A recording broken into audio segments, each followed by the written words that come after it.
Nani introduction scenes to be frank one of the best introduction in his career అనిపించింది. Police theme తో చాలా regular scene ని చాలా interesting గా డైరెక్టోరియల్ టేక్ ద్వారా చూపించారు అనేది నాకు చాలా అనిపించింది. ఇంటర్వెల్ సీన్ చాలా నచ్చింది. ఇలాంటి సినిమాకి క్లైమాక్స్ లో ఎమోషనల్ డైనమిక్స్, ఎస్కలేటింగ్ స్టేక్స్ ఉంటే చాలా బాగుంటది.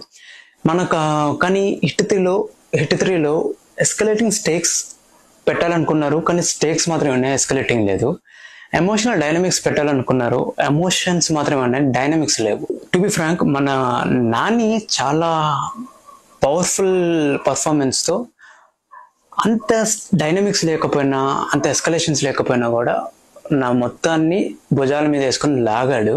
బట్ ఇవి కూడా ఉండుంటే కనుక ఒక హై తీసుకెళ్ళిపోయేది, న్యాచురల్ హై గుర్తుండిపోతాం, మెమరీలో ఇలాగా చెక్ చేసి ఉండేది.